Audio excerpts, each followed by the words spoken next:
Bapak-bapak, ibu-ibu, saudara-saudara kaum muslimin rahimakumullah. Dunia ini penuh dengan berbagai macam kesibukan. Sejak dari petani yang turun ke ladang, pedagang yang berangkat ke pasar, pelajar yang menuju sekolah, sampai kepada pegawai yang berangkat ke kantor, seluruhnya tidak lain untuk mencari sesuatu yang bernama bahagia. Setiap orang menginginkan kebahagiaan, dan tidak seorang pun menginginkan kesengsaraan dalam kehidupan ini. Namun nyatanya tidak setiap orang yang ingin bahagia mengetahui jalan yang harus ditempuhnya untuk sampai kepada kebahagiaan itu. Maka pada kesempatan pertemuan kali ini, saya ingin menyampaikan sebuah hadis dari junjungan kita baginda Nabi besar Muhammad sallallahu alaihi wasallam yang termuat dalam kitab Mukhtarul Ahadits An-Nabawiyah, di mana beliau bersabda, arba'un min sa'adatil mar'i. Ada 4 perkara yang merupakan tanda dari orang bahagia. Saya mau tanya, di antara saudara-saudara yang hadir di sini, apa ada yang kepengen jadi orang sengsara? Ya. Seluruhnya tentu ingin mendapatkan kebahagiaan. Maka menurut resep dari Nabi kita, tanda orang bahagia itu 4. Jadi kalau saudara ingin bahagia, harus mempunyai 4 perkara ini. Yang pertama, orang bahagia itu kata Nabi, darun wasi'un. Punya rumah biar bagus asal gede. Enak ngaturnya, daripada sudah punya rumah kecil, adanya di pinggir kali, gubuk, kalau hujan bocor, miring lagi, kiamat. Loh, kalau gitu Islam materialis dong. Hadis ini boleh diartikan dengan makna hakiki, arti yang sebenarnya. Boleh diartikan dengan makna majazi, arti kiasan. Kalau dia diartikan dengan arti kias, maka yang dimaksud darun wasi'un ay qalbun wasi'un. Rumah yang luas tidak lain daripada hati yang lapang. Karena di situ kunci kebahagiaan yang sebenarnya. Walaupun kita cuma tinggal di petak berukuran 2 kali 3 meter, kalau hati kita luas-luas rasanya rumah itu. Tapi biar rumah kita halamannya saja puluhan ribu hektar, ada kolam renangnya, kamar tidurnya tidak lagi terhitung. Kalau hati yang menempati rumah itu sempit, maka akan terasa sempit jugalah rumah itu. Tempat bergantungnya tidak lain adalah hati. Marilah kita mencoba melihat berbagai pandangan orang tentang bahagia ini. Ada orang menyangka bahwa bahagia itu kalau dia mendapatkan harta yang sebanyak-banyaknya. Siapa yang banyak harta, dialah raja. Apa yang dia mau, seluruhnya bisa dibeli. Keamanannya, dia bisa menyewa petugas. Seluruh fasilitas untuk menyenangkan kehidupannya bisa dibeli. Pendeknya, hartalah segala-galanya dalam kehidupan. Sampai ada pepatah mengatakan, innad darahima fil amakini kulliha taksur rijala mahabatan wa jalala. Sesungguhnya harta, dinar, dirham, uang, di mana-mana selalu bikin hebat orang yang memilikinya. Coba lihat, orang yang punya duit sama yang enggak punya duit, jangan gaya hidupnya, gaya jalannya aja lain. Wahia lisanun liman arada fasahatan, wahia silahun liman arada qitala. Uang adalah senjata yang paling ampuh bagi orang yang mau pergi perang, dan lidah yang paling fasih bagi orang yang mau bicara. Kalau bicara dengan lidah macet, cobalah bicara dengan harta, lancar. Sampai ada pepatah demikian, segalanya bisa diatur dengan harta. Maka di kalangan orang yang berpandangan semacam itu, seluruh kegiatan hidupnya hanya terfokus kepada bagaimana mengumpulkan harta yang sebanyak-banyaknya.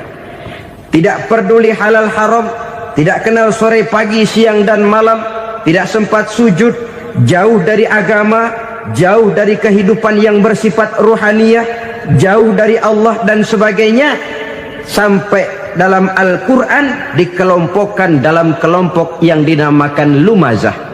Allazi jama'a malahu wa 'addadah yahsabu anna malahu akhladah.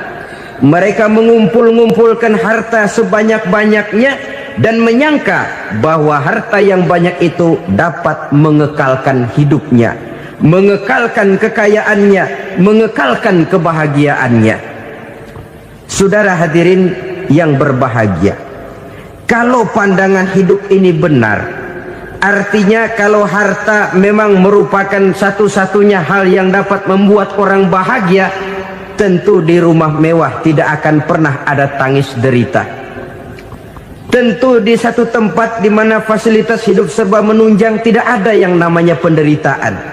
Tapi suka dan duka, sedih dan gembira, senyum dan tawa adalah milik setiap orang, baik dia punya harta maupun dia tidak punya harta. Nyatalah bahwa harta semata-mata bukan merupakan jaminan bahwa orang akan bahagia, walaupun tanpa harta orang sulit untuk bahagia. Saya mau cerita, ada orang super kaya, namanya Aristotle Onassis, raja tanker Yunani. Dia punya kapal tanker saja konon sampai 11 banyaknya. Punya perusahaan penerbangan yang disebut Olympic Airlines, punya hotel di berbagai kota besar di dunia ini, sejak dari New York, London, Paris, Rome dan sebagainya. Bahkan punya pulau yang dia namakan Pulau Scorpio. Ini kan namanya sudah kaya nggak tanggung-tanggung, punya pulau.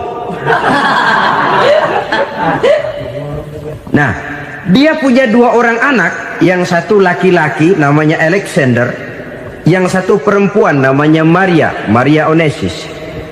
Seluruh harapannya tertumpah kepada anak lakinya Alexander ini, yang akan meneruskan usahanya, meneruskan kekayaannya, meneruskan dinastinya. Apa yang terjadi? Ternyata anak yang dia harapkan yang bernama Alexander ini mati muda dalam kecelakaan pada waktu dia olahraga. Apa olahraganya? Namanya olahraga anak orang kaya, golongan jet set. Olahraganya olahraga pesawat terbang. Jatuh, ya nggak kapungut, habis mati. Tinggal satu anak perempuannya, Maria Onassis. Tapi anak perempuan ini juga malah urakan. Terakhir dia pacaran, bahkan kemudian kawin sama orang Rusia. Rupanya Aristotle Onassis ini broken. Kekayaannya yang berlimpah ruah, perusahaannya yang begitu banyak, siapa yang akan meneruskan? Siapa yang akan menggantikan? Sampai kemudian dia mengurung diri di Pulau Scorpio dan mati di sana secara mengenaskan. Seorang multijutawan, seorang yang super kaya, mati menyendiri di pulau sepi. Ibarat kata pepatah, anak ayam mati di lumbung. Bukan kekurangan makanan, keurugan makanan. Begitu kehidupan Aristotle Onassis. Dan banyak orang-orang yang sudah demikian kaya sampai dibingungkan oleh kekayaannya sendiri. Telusurilah kehidupan David Rockefeller misalnya, Henry Ford misalnya, Adnan Khashoggi misalnya. Multi jutawan yang kadang-kadang dibuat keder oleh kekayaannya sendiri. Pantas ketika Imam Ali ditawarkan orang, "Ya Ali, kalau kepadamu disuruh pilih ilmu atau harta, kau pilih mana?" Ya jelas pilih ilmu dong. Kenapa? Pertama, ilmu kalau kita berikan kepada orang lain tambah. Tapi harta kalau kita berikan kepada orang lain kurang. Saudara punya uang 10.000, dibagi orang 5.000, jelas uang saudara berkurang. Tapi saudara punya ilmu, diberikan kepada orang lain bisa, saudara pun makin mantap. Tidak lantas jadi bodoh karena ngajarin orang. Saudara bisa Fatihah lalu mengajarkan orang Fatihah. Orang bisa, saudara pun makin hafal. Tidak lantas setelah diajarin orang ilmunya hilang. Begitu datang dia minta orang, tolong ajarin saya Fatihah, udah habis, nggak ada.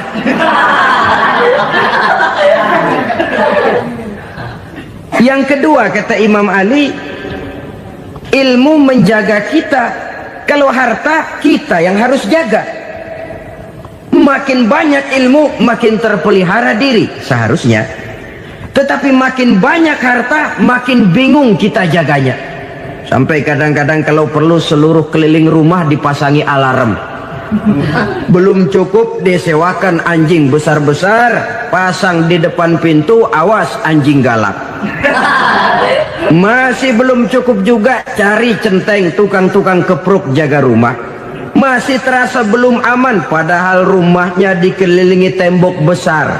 Di balik tembok ada pintu-pintunya tebal. Di balik pintu itu terbuka masuk kamar, kamar pun ada pintunya, pintunya pun kuat. Masuk ke dalam kamar ada lemari, lemarinya pun pintunya kuat, dikunci, kuncinya pun kuat. Tapi tahap seluruhnya yang timbul cuma sekedar was-was saja. Kesimpulannya sekali lagi, tanpa harta orang memang sulit untuk bahagia. Tapi harta semata-mata tidak merupakan jaminan orang akan bahagia. Dengan hati yang luas, itu modal utama untuk mencapai kebahagiaan hidup. Orang yang hatinya luas, saudara-saudara, punya hati yang lapang, melihat kenyataan hidup ini, dia bersyukur senantiasa kepada Allah. Lantas tidak timbul hasud dan iri hatinya. Oleh karena itu jiwanya selalu lapang. Kalau tidak, cupik hati namanya, dangkal pandangan, tidak senang melihat orang lain dapat nikmat, dan itu sering dijadikan contoh. Kalau orang yang lapang dada, dia lihat tetangganya beli TV baru, dia berkata, alhamdulillah ya, tetangga kita beli TV, mudah-mudahan kita bisa ikut nonton. Lapang dadanya. Tapi orang yang sempit hati, lihat tetangga beli televisi, meriang. Enggak diapa-apain, meriang. Besoknya dengar tetangga beli motor, makin sakit, ke rumah sakit. Lalu di rumah sakit dengar tetangganya beli mobil, mati. Disiksa oleh perasaannya sendiri. Orang kalau hati sudah sempit dalam hidup, kemanapun dia pergi, sempit rasanya medan kehidupannya. Kemudian kita melihat juga ada orang yang menilai bahwa bahagia itu katanya kalau punya kedudukan yang tinggi, pangkat yang agung, wibawa yang besar. Mungkin betul, tapi mungkin juga tidak. Bergantung kepada hati orang yang punya pangkat itu. Sama dengan harta tadi. Harta akan membawa bahagia kalau dia jatuh ke tangan orang yang berhati lapang. Tapi harta akan jadi bencana kalau jatuh ke tangan hati orang yang sempit. Pangkat akan membawa bahaya kalau jatuh di tangan hati orang yang sempit. Lebih dari itu, kenyataan mengajarkan kepada kita bahwa ternyata pangkat dan jabatan tidak selamanya memberikan kebahagiaan dalam kehidupan. Bahkan resikonya kelewat besar. Beberapa bukti kita bisa ambil dari para pemimpin dunia yang menjadi korban lantaran pangkat dan jabatan yang disandangnya. Saudara ingat Presiden Abraham Lincoln dan John Kennedy dari Amerika? Dibunuh orang. Park Chung-hee dari Korea Selatan, Ziaur Rahman dari Bangladesh, Anwar Sadat dari Mesir, terakhir Indira Gandhi dari India, menjadi korban dari pangkat dan jabatan yang disandangnya dari orang-orang yang tidak senang dia memegang jabatan itu. Dia akan mudah mengundang bencana. Sehingga pantas kalau seorang presiden terkemuka Amerika, Harry Truman namanya, dia mengatakan jabatan presiden itu, kata dia, seperti orang nunggang macan, naik macan. Harus kita taiki, kalau enggak dia bakal nerekam kita, ngeri katanya. Adapun orang yang hatinya lapang, Kalau dia menerima pangkat dan jabatan, dianggapnya itu satu kesempatan untuk berbuat baik. Tapi orang yang berhati sempit, menerima pangkat dan jabatan, bukan kadang-kadang menerima, malah berusaha setengah mati mencapai dengan segala cara. Kalau perlu jilat atas, jilat atas. Jadi golongan sumuhun dawu. Jadi kelompok kulon nuwun, yes sir, yang kerjanya cuma oke bos. Kalau perlu jilat atas, jilat atas. Kalau perlu injak yang bawah, injak yang bawah. Perlu sikut kiri kanan, sikut kiri kanan. Yang penting pangkat dapat, jabatan dapat. Orang yang semacam ini, kalau sudah mempunyai pangkat dan jabatan, biasanya dia tidak menganggap itu sebagai amanah, tidak menganggap sebagai kesempatan berbuat baik, tapi malah kesempatan untuk memperturutkan hawa nafsunya yang dilatar belakangi oleh kesempitan hatinya tadi. Apalagi kalau orang memperoleh pangkat karena banyak mengeluarkan uang, seakan-akan pangkat dan jabatan itu sekarang macam proyek pakai tender. Siapa yang berani bayar segini naik, nggak berani minggir. Padahal logikanya, kalau orang mencapai satu jabatan karena banyak mengeluarkan uang, hampir bisa dipastikan bahwa setelah jabatan itu dia pegang, langkah pertama yang akan dilakukannya ialah berusaha bagaimana uang yang dia keluarkan supaya kembali. Ya paling kurang pulang modal dulu dong. Soal mikirin rakyat soal nanti, tapi ini modal harus pulang. Itu celakanya kalau orang memperoleh pangkat dan jabatan cuma karena banyak mengeluarkan uang. Jarang orang yang mempunyai keyakinan dan pandangan bahwa pangkat dan jabatan merupakan amanah. Jadi sekali lagi, pangkat dan jabatan mungkin saja membawa kebahagiaan kalau jatuh ke tangan orang yang berhati lapang. Tapi bisa jadi bencana kalau dia jatuh ke tangan orang yang mempunyai hati yang sempit. Dan lagi-lagi stresnya hati yang lapang. Lalu sebagian orang, saudara, ada yang berpandangan katanya bahagia itu kalau jadi orang terkenal, mempunyai popularitas, menjadi idola di kalangan remaja, di kalangan orang tua, di segala lapisan masyarakat. Padahal makin populer orang, makin terikat dia. Ya kalau macam kita ini kan nggak punya nama, nggak populer, tengah malam buta mau nongkrong di warung Tegal aman. Tapi pangkat, jabatan, kedudukan, popularitas menyebabkan kita diikat dengan berbagai macam peraturan. Cuma mandi sama ke WC saja yang nggak dikawal.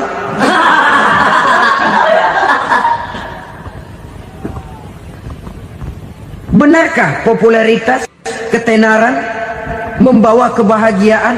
Mungkin, ya, tapi mungkin juga tidak. Kenapa? Banyak orang-orang populer yang mengakhiri hidupnya secara tragis. Kita ambil beberapa nama. Di Amerika tahun 60-an ada bintang seksi paling terkenal yang dijuluki seks bom. Bom seks. Sampai sekarang jadi legenda, namanya Marilyn Monroe. Singkatan doublenya itu inisialnya MM, Marilyn Monroe. Terkenal, top, sampai dia mati tahun 62. Namanya sekarang masih saja dibicarakan orang. Kenapa dia bunuh diri?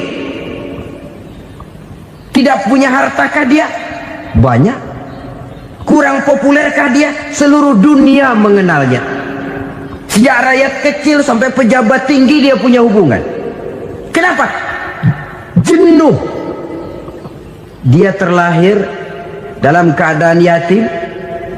Setelah itu tidak lama dia berangkat remaja, ibunya meninggal. Pindah dari wanita asuh ke wanita asuh sampai 12 orang ibu angkatnya. Dan kekecewaan yang paling parah, setiap laki-laki yang dekat dengannya hanya seperti kapal berlabuh. datang dan pergi silih berganti, padahal dia merindukan seseorang yang bisa melindungi hidupnya. Dia rindukan itu dan dia tidak pernah menemukan. Itu yang akhirnya menyebabkan dia minum pil tidur kelewat dosis, minum obat tidur kebanyakan, ya tidur terus sampai sekarang.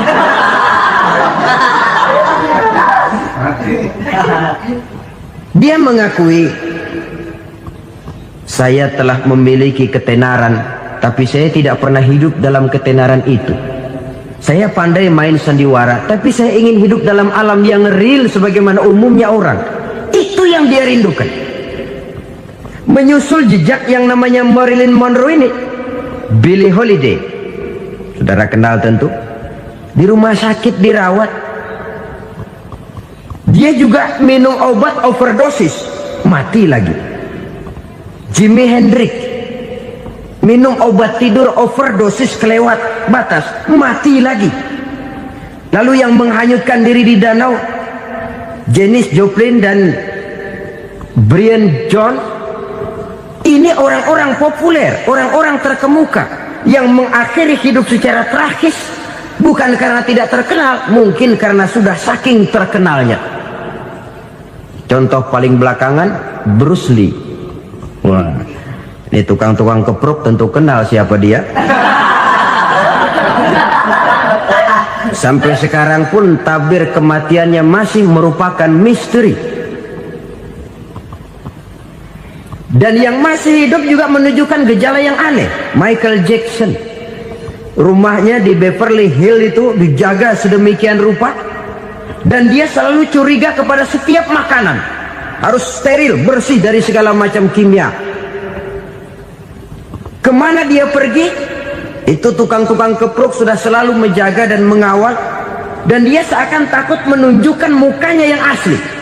Hingga kalau tampil ke tengah di luar show, dia kadang memakai pakaian yang tidak menunjukkan dia yang sebenarnya, takut dikenali orang. Ternyata popularitas sering jadi momok yang meracuni kehidupan manusia. Oleh karena itu, benarlah junjungan kita pada saat beliau mengajarkan orang akan bahagia kalau dia mempunyai hati yang lapang. Nah, sekarang masalahnya untuk mendapatkan hati yang lapang, caranya bagaimana? Kita kembali kepada konsep Quran. Allah mengajarkan, ala inna bidzikrillahi tatmainnul qulub. Ketahuilah bahwa dengan banyak mengingat Allah, hati akan tenang, jiwa akan lapang. Dengan kata lain, dekat dengan agama, merasakan kehadiran Allah dekat dalam hidup. Itu muara pertama untuk mencapai hati yang lapang. Ala inna bizikrillahi tatmainnul qulub. Jangan macam orang sekarang ingin mendapatkan ketenangan lalu tapak di puncak gunung, di gua-gua, di tempat sepi. Iyalah kalau nggak ada ular. Kalau tergigit ular berbisa, ketenangan belum, mati jelas itu. Islam positif untuk mendapatkan ketenangan. Ala inna bizikrillahi tatmainnul qulubi. Bahwa ketahuilah bahwa dengan banyak mengingat Allah, hati akan tenang, jiwa akan lapang, nuansa pikiran akan luas. Karena yang namanya bahagia ada dimanapun manusia berada. Di kampung ada bahagia, di kota ada bahagia, di ngarai, di lembah, di gunung, di hutan, di lautan, di angkasa luar, dimanapun bahagia itu ada kalau kita bermodalkan hati yang lapang ini. Dan hati akan lapang kalau kita dekat dengan agama. Dekat dengan harta buat sementara hati mungkin tenang, tapi ketenangan yang relatif dan temporer. Apalagi orang tiap kali tambah harta, tiap kali tambah rencana, itu wajar. Mungkin sebelumnya saudara berpikir, kalau punya duit 5.000 enak nih. Begitu punya duit 5.000, aduh sayang kalau 10.000 aja. Tiap kali tambah harta, tiap kali lain rencana. Makin banyak rencana, makin menjauhkan kita dari yang namanya ketenangan. Padahal ketenangan merupakan unsur utama untuk mencapai bahagia. dan ketenangan itu bermuara dalam hati manusia. Tengoklah kehidupan ini. Orang yang banyak harta dengan orang miskin, berbedakah rasa sakit yang mereka tanggungkan? Rasanya tidak. Walaupun si kaya tidur di kasur empuk berselimutkan sutra mahal, sementara si miskin meringkuk di balai bambu yang keras dan kasar. Apabila maut datang, dia juga tidak pernah pilih bulu. Maut datang menjemput si kaya di singgasana keemasannya, dikelilingi oleh para pengasuh, dayang dan inang serta para pengawal. Dan maut pun datang menjemput si miskin papa, sehingga ia tergelepar di tepian jalan. Kedua-duanya bernama mati. Kalau nyata bahwa sakit yang ditanggung si kaya tidak beda dengan sakit yang ditanggung si miskin, bukan harta semata yang membuat orang bahagia. Hati yang tenang, jiwa yang lapang penuh kedamaian karena banyak berzikir dan mengingat Allah, itu merupakan modal utama untuk mencapai sesuatu yang bernama bahagia.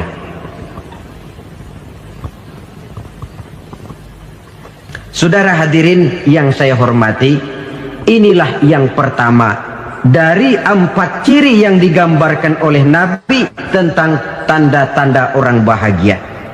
Dan harus berangkat dari yang pertama ini, hati yang lapang. Ini yang harus kita miliki lebih dahulu, baru nanti akan menyusul kepada poin yang ketiga, kedua dan selanjutnya. Sebab kalau hati sudah terisi dengan jiwa yang lapang, seluruh persoalan insya Allah akan bisa kita atasi dengan sebagaimana mestinya. Yang kedua sekarang, tanda orang bahagia menurut baginda Nabi, markabun syariah. Orang bahagia itu, kata beliau, punya kendaraan biar cepat asal lancar.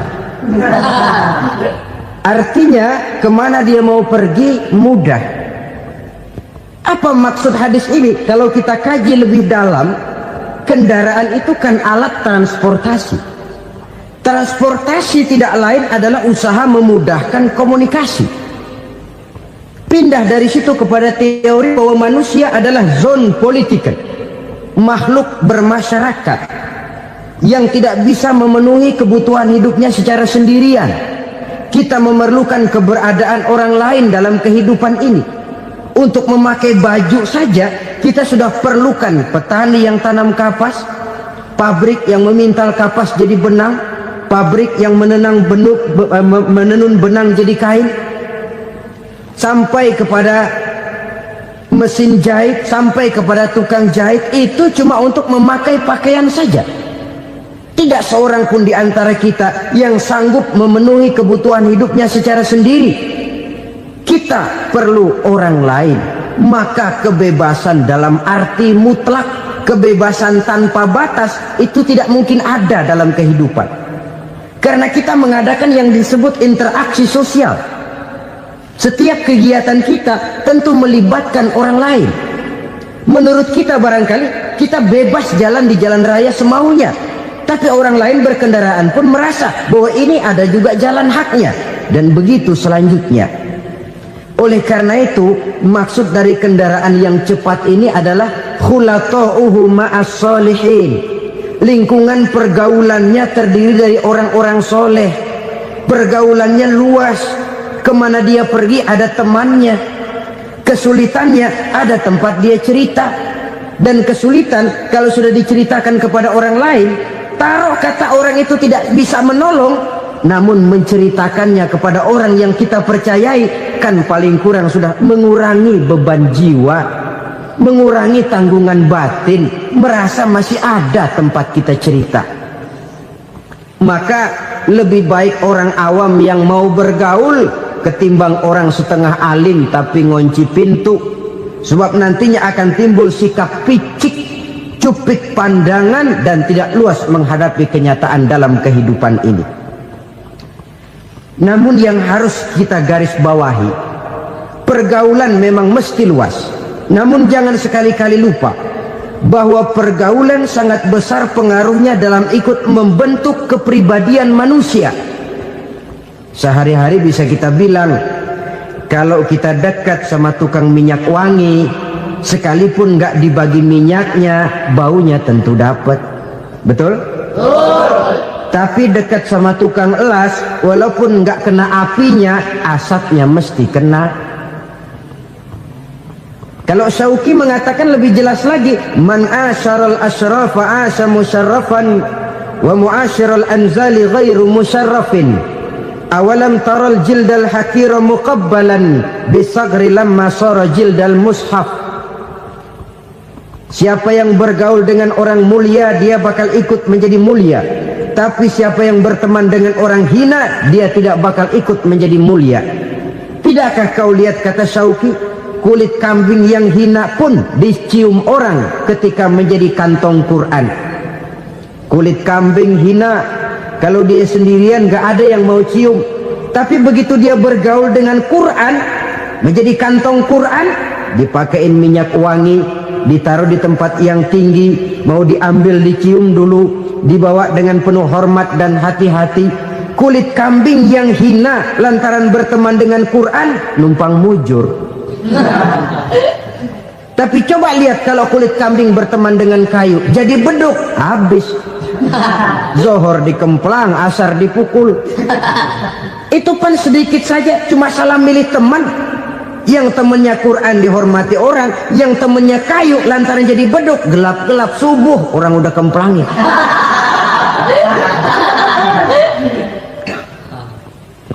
Maka terutama kepada adik-adik remaja yang masih mencari identitas diri, yang ibarat kaset masih kaset kosong, mudah diisi oleh apapun, pandai-pandailah memilih teman dalam bergaul. Karena banyak orang yang tadinya baik-baik, ketika terseret dalam pergaulan dengan orang yang tidak baik, kebaikannya menjadi lentur dan luntur. Tapi berapa banyak bajingan-bajingan tengik, orang-orang yang berlumur noda dan dosa, tiap hari melakukan maksiat, namun bergaul dengan orang yang baik-baik, pada akhirnya sedikit demi sedikit beringsut dan berangsur dia terbiasa mengikuti kebaikan-kebaikan. Saya tekankan ini kepada remaja karena mereka masih mencari identitas diri. Apa yang mereka lihat mereka mau, apa yang mereka dengar mereka ingin tahu. Coba lihat kehidupan remaja. Pulang nonton film Rembo, pengen jadi Rembo, gagah, maunya belekai melulu. Pulang nonton film Superman, pengen bisa terbang. Pulang nonton India, nyanyi melulu. Wajar, mereka masih mencari identitas diri. Saya ini sebenarnya siapa? Lingkungan, pergaulan akan membentuk itu. Karena itu pandai-pandailah bergaul, karena ia sangat besar pengaruhnya dalam ikut membentuk kepribadian manusia. Apalagi sifat yang jelek lebih cepat menularnya ketimbang sifat yang baik. Sifat yang baik, watak yang soleh itu lambat sekali untuk menular. Tapi yang tidak baik, kan prosesnya mah kalau remaja biasanya mula-mula dengar. Karena dengar lalu pengen tahu. Karena pengen tahu lalu ngeliatin. Begitu ngeliatin kan pengen nyobain. Setelah nyobain ketagihan. Nah ini prosesnya. Yang namanya ganja, morfin, narkotik, awalnya kan begitu. Mula-mula denger, katanya kalau sudah fly to the sky, sudah melayang ke langit, katanya disitulah puncak kebahagiaan. Mulanya cuma denger. Karena denger pengen tahu. Karena pengen tahu lalu ngeliat, kumpul sama orang yang suka ngeganja. Setelah ngeliat, nah pengen ngerasain. Begitu ngerasain enak juga, ketagihan. Kalau sudah ketagihan jadi penyakit kronis, bisa merembet kepada yang lain. Iya, kalau orang tuanya mampu untuk beli morfin, beli ganja. Kalau tidak kan pikirannya ngayap, jemuran siapa ya gue sabet. Timbullah perbuatan-perbuatan negatif yang bermula dari salah pergaulan. Apalagi buat adik-adik remaja yang tinggal di kota-kota besar, yang pengaruh budaya, pengaruh kesenian, pengaruh struktur kehidupan yang nampak makin individualistis, di mana persaingan tajam, tensi ekonomi tinggi, orang mudah mengalami stres. Pandai-pandailah dalam bergaul, sekali lagi, karena ia sangat besar pengaruhnya dalam ikut membentuk kepribadian manusia. Orang bahagia punya kendaraan yang cepat, artinya punya pergaulan yang luas, dan lingkungan pergaulannya terdiri dari orang-orang yang soleh. Kemana dia pergi, ada teman. Kesulitannya, ada tempat dia cerita. Tapi kalau sudah menyendiri, hidup sendiri, kesulitan dipikiri sendiri, bisa mati belum waktunya. Tidak ada tempat berbagi rasa, tidak ada tempat bercerita, tidak ada tempat mengurangi beban dalam kehidupan. Pantas betul kalau Islam sangat menggalakkan dan menganjurkan orang kalau sudah sampai waktunya itu untuk melangsungkan nikah. Kata Nabi, ya ma'syaras syabab man istata'a minkumul ba'at falyatazawwaj. Hai para pemuda, kalau sudah mampu memberi nafkah, kawinlah, nikahlah kamu. Kenapa? Sudah ada teman hidup, tempat berbagi rasa. Kesulitan kalau ada tempat cerita akan lebih ringan ketimbang kita telan sendiri, walaupun bobot kesulitannya sama beratnya. Saudara-saudara kaum muslimin rahimakumullah, inilah ciri yang kedua, punya kendaraan biar cepat asal lancar. Kemana kita mau pergi gampang. Dengan kata lain, setelah hati yang luas, pergaulan yang luas. Dua. Yang ketiga sekarang, tanda orang bahagia itu menurut Nabi, misbahun mudhi'un, punya lampu yang terang. Oh, itu enggak problem. Sekarang sudah zamannya listrik masuk desa, Pak. Lampu sudah terang semua. Betul, kalau itu yang dimaksud. Tapi tidak cuma itu. Karena lampu yang dimaksud di sini, lampu yang akan menerangi seluruh perjalanan hidup. Dan perjalanan hidup itu sudah dimulai sejak kita terlahir ke alam ini, sampai masuk ke alam barzah, kumpul di padang mahsyar, sampai ke akhirat. Lampu yang menerangi itu yang diperlukan. Kalau lampu, katakanlah yang paling top sekarang kan lampu jenis Mercury. Taruhlah itu di rumah kita, dia cuma menerangi rumah kita, menerangi hati pun tidak sanggup. Bila kita masuk ke alam barzah, alam kubur, sanggupkah si Mercury yang begitu terang menerangi alam barzah kita? Tidak sanggup lagi.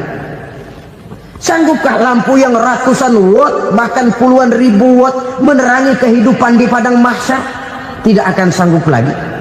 Kalau demikian, yang dimaksud lampu yang terang di sini apa? Tidak lain amal soleh, kebajikan yang kita lakukan dalam hidup. Itu yang akan jadi lampu penerang. Di dunia nama kita akan terang, jasad kita boleh hancur terkubur tanah, tapi nama kita akan dikenang orang. Begitulah kalau orang meninggalkan kebajikan dalam hidup seperti sekarang. Ribuan orang tiap saat berziarah ke kubur Imam Syafi'i, ke kubur Imam Malik, ke kubur Imam Ghazali, ke kubur orang yang baik-baik, orang yang soleh-soleh. Kebajikannya yang ditinggalkan, yang mengukir namanya dengan tinta emas, sehingga saudara sudah terbaring di alam kubur. Orang lewat, Allah, ini kuburannya Fulan bin Fulan, dulu ini kebaikannya Masya Allah, saya ikut merasakan. Mari kita mampir sebentar, kita Fatihah, mohon disampaikan Allah pahalanya kepada almarhum. Al-Fatihah. Itu kalau orang baik-baik. Lalu saudara tanya, Pak, orang mati dikirimin Fatihah apa nyampe pahalanya? Saya jawab, kalau saudara nggak percaya, mati dulu dah. Nanti saya Fatihain, tungguin di sana, umpama nggak sampai balik lagi kemari. Oh, sekarang ini kan maunya otak-otakan saja, kalau nggak masuk otak nggak percaya. Padahal alam gaib itu nggak bisa diotak-otakin. Sama saja dengan saudara pernah dengar cerita kapal Tampu Mas tenggelam tak? Pernah nggak?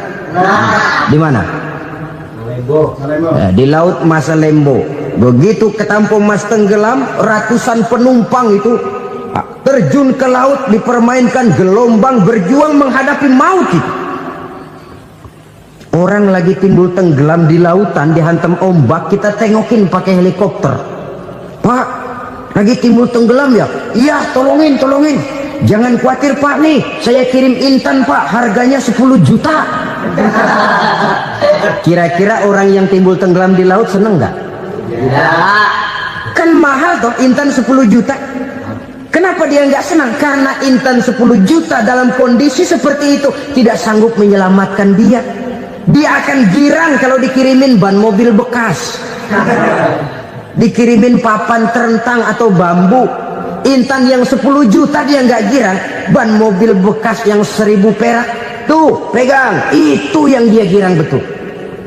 Inilah sebabnya Nabi berkata, mal mayyitu fi qabrihi illa kal ghariqil mutaghawwis.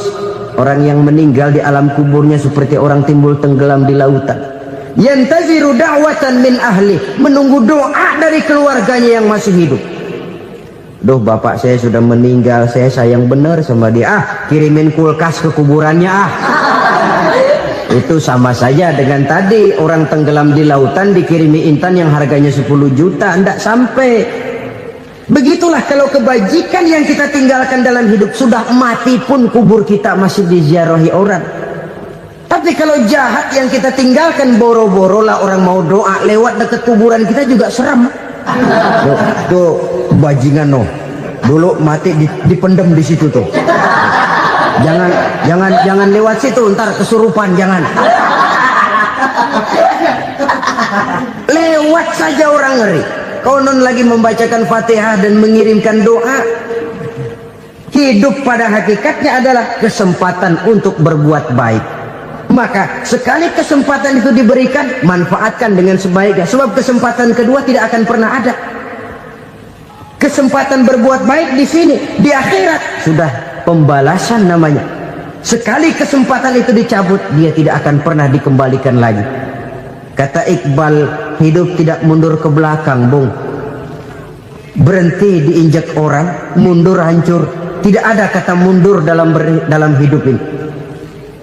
Berhenti diinjak orang, mundur kecebur. Tidak ada kata lain, harus maju dalam kehidupan dalam artian yang positif. Hidup adalah kesempatan untuk mengumpulkan kebajikan yang sebanyak-banyaknya. Di situ nilai daripada manusia. Sekarang ini memang nggak kelihatan kok, orang yang banyak pahala sama yang banyak dosa nggak kelihatan kok. Barangkali kalau habis bikin dosa palanya pada benjol, mungkin orang takut sama dosa. Tapi sekarang sama saja, orang yang banyak dosa dengan yang nggak banyak dosa jalan bareng dari belakang, sama, nggak kelihatan beda. Tapi ada waktunya di mana pahala memegang peranan, di mana dosa diperlihatkan. Sama saja kalau kita bawa mobil siang, lampu kan nggak begitu berfungsi. Apa lalu bilang, alah ini lampu berat-beratin, copot-copotin aja dah. Tidak perlu begitu. Kenapa? Pada suatu saat malam senja akan datang. Bila matahari terbenam, senja pun datang, gelap mulai merayap, disitulah baru terasa perlunya lampu. Pahala begitu. Sekarang orang yang nggak ada pahalanya nggak kelihatan dalam kehidupan. Tapi pada suatu saat senja kehidupan akan datang. Ajal merenggut nyawa, malam merayap, dan hidup mulai diliputi kegelapan di alam barzakh. Dikala itu kalau nggak punya lampu, alangkah malangnya kita. Sebab amal yang baik, kata Nabi, di alam barzakh itu akan diciptakan menjadi perempuan yang cantik menemani kita. Amal yang jahat akan menjadi orang yang paling jelek nemenin kita. Udah di tempat gelap yang nemenin jelek.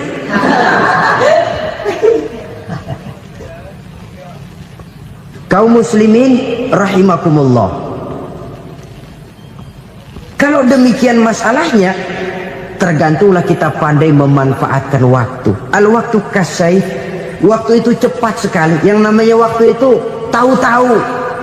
Tahu-tahu udah tahun 87. Tahu-tahu udah begitu. Tahu-tahu yang kemarin anak-anak, sekarang udah pada punya anak. Tahu-tahu saja itu. Begitu cepat waktu berlalu. Kalau tidaklah pandai kita memanfaatkannya, akan rugi kita. Nabi bersabda, man kana yaumuhu khairun min amsihi fahuwa rabih. Barang siapa yang hari ini lebih baik daripada hari kemarin, itu orang untung. Hari ini lebih baik daripada kemarin, bulan ini lebih baik dari bulan kemarin, tahun ini lebih baik dari tahun kemarin, itu orang yang beruntung. Tahun kemarin sembahyangnya maghrib doang, sekarang udah tambah isya. Tahun kemarin cuman Idul Fitri aja ngancem bener, sekarang udah tambah Jumat, lalu tambah lagi maghrib, tambah lagi isya, dan selanjutnya. Hari ini lebih baik daripada kemarin, itu orang yang beruntung. Wa man kana yaumuhu mislu amsihi fahuwa khasir. Lalu barang siapa yang hari ini sama saja dengan hari kemarin, itu orang rugi. Hari ini sama dengan kemarin, rugi itu. Bulan ini begitu, bulan kemarin begitu, tahun ini begitu, tahun lalu juga begitu. Rugi itu orang. Rugi apa? Rugi umur. Umur tambah, amalan gak pernah tambah. Dan saya pikir lebih merupakan azab ketimbang nikmat kalau orang dikasih panjang umur cuma untuk numpuk dosa.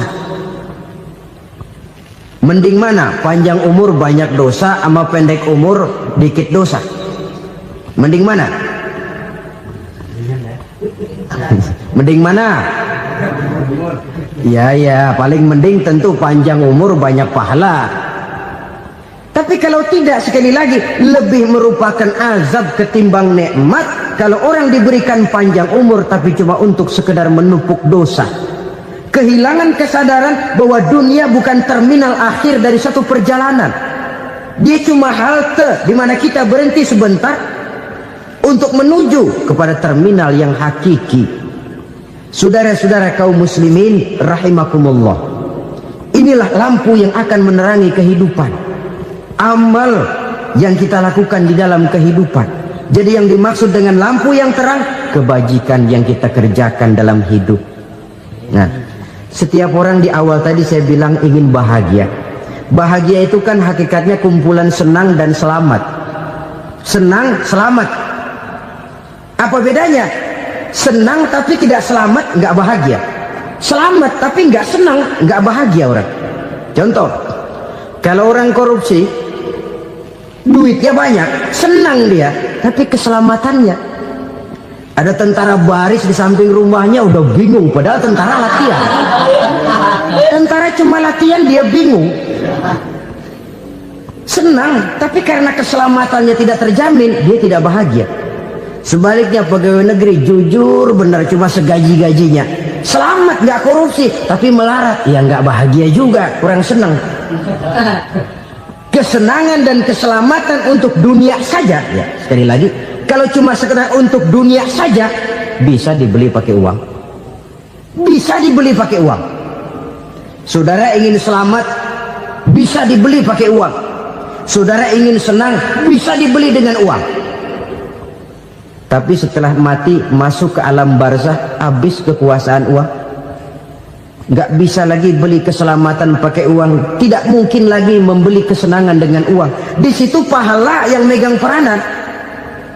Makin banyak pahala, makin banyak saham untuk membeli kesenangan dan keselamatan, untuk memperoleh yang namanya bahagia. Dan jangan lupa loh, di alam barzah kita nggak sebentar, menunggu datangnya kiamat. Loh iya, kalau kita begitu dikuburin terus kiamat datang, untung. Tapi kalau masih harus 1000, 2000, puluhan ribu tahun yang akan datang, dalam satu penantian yang begitu lama, tanpa saham untuk memperoleh kebahagiaan, satu kemalangan yang tidak ada pernah putus-putusnya. Janganlah tergelincir oleh kebahagiaan sebentar yang menipu dengan mengorbankan kebahagiaan hakiki yang berjangka panjang. Apa artinya senyum sejenak kalau harus ditebus dengan tangis seumur hidup?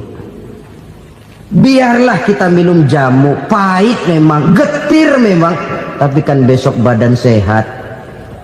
Daripada sekarang minum sirup, manis memang, enak memang, tapi bibir pada jontor besoknya. Sirawan, batuk, nggak karu-karuan. Banyak orang tertipu oleh kesenangan yang sebentar, padahal laisa kullu ma yalma'u zahaban. Belum tentu semua yang berkilat itu emas, belum tentu semua yang gemerlap itu intan.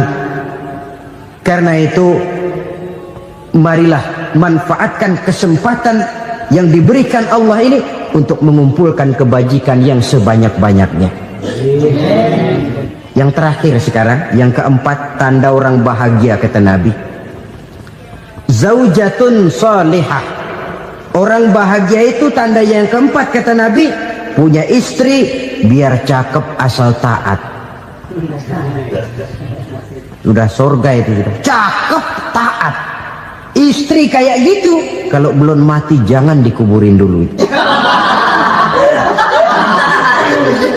Sudah cakep taat lagi, tapi kadang-kadang enggak, udah jelek ngadat melulu. Apa yang mau dipilih? Sebab itu Quran mengatakan istri pakaian untuk suami, suami pakaian untuk istri. Kenapa suami istri diibaratkan pakaian? Alangkah tingginya gaya bahasa Quran ini. Suami istri teman hidup, hidup perjalanan panjang. Sejak kita dalam rahim sudah ada hidup kan di sini. Sampai ke alam dunia, masuk ke alam barzah, kumpul di padang mahsyar, sampai menuju akhirat, itu perjalanan hidup. Carilah istri atau suami teman hidup yang membawa manfaat tidak hanya kehidupan di dunia ini, sampai di alam barzah, sampai di padang mahsyar. Suaminya mungkin meninggal lebih dulu, atau istrinya mungkin meninggal lebih dulu, tapi suami atau istri yang masih hidup berbuat kebajikan.